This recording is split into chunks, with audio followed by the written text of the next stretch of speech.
What will blood testing look like in 5 to 10 years? I thought we should look at this traditional part of healthcare and see how advanced technologies would influence something that almost all of us have experienced in our lives. Well, this field, lab testing, had quite a rough start. In the 19th century, scientists didn't even know about different blood types, which led to a hit or miss result with blood transfusions. But then automated machines were invented in the 1950s. And finally, there was a revolution in the blood testing industry. Now I will look at the 3 parts of the process of someone taking your blood, and I will analyze how advanced technologies and some exciting trends will impact all these 3 steps in the process.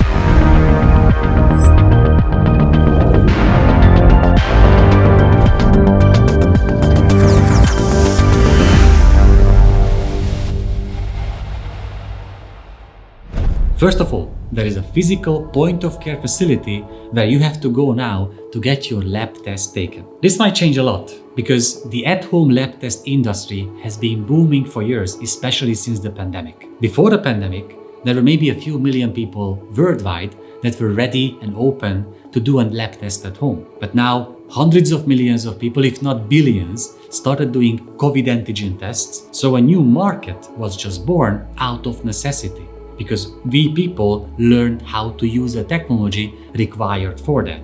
For allergy tests, for clinical trials, for some lab tests that require only small amounts of blood, the at-home lab test is becoming a viable option. So then a lot of patients won't have to go to a point-of-care facility and meet other sick people. The second stage or part of the process is that someone is taking your blood sample.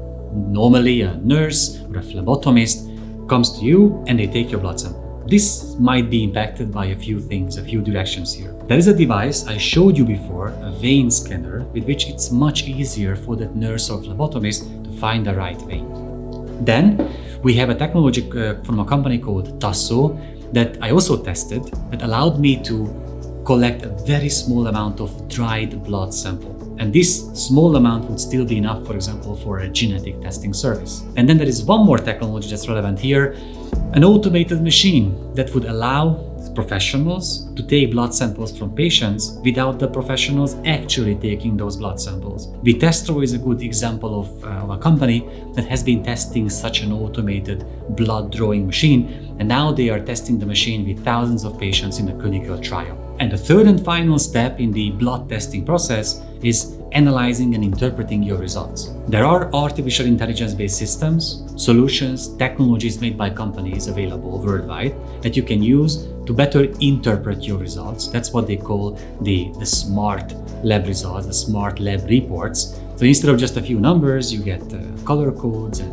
heat map to better understand what exactly that number means to your health and how it can influence your health and lifestyle decisions. Plus, there are AI-based technologies that the lab service providers are using to get faster and more efficient results, especially when performing a bit more complicated tests. As you can see, the process of lab testing will be heavily impacted by advanced technologies, but there are a few things we can conclude here. Number one is that for tests requiring smaller sample sizes, a physical point-of-care facility will be unnecessary, and at-home lab test can replace that part of the process. Number two is that the role of incomprehensible lab tests is over, because AI will help us analyze and interpret the results. Just think about how you can ask questions to a large language model like generative AI, ChatGPT, to better understand what those numbers mean in your lab report. Number three is that labs will not vanish, but their role will be different due to the introduction of advanced technologies into the whole process. And finally, number four,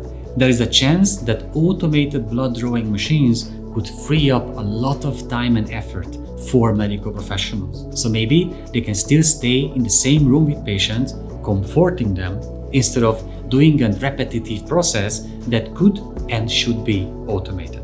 That's how I think lab testing will change in the next 5 to 10 years. If you like this video, please subscribe below to get notified about every single new video we come up with. And also please go to medicalfuturist.thinkific.com where you will find our 2 courses, the Digital Health course and our newest one, Introduction to Artificial Intelligence in Medicine and Healthcare. See you there.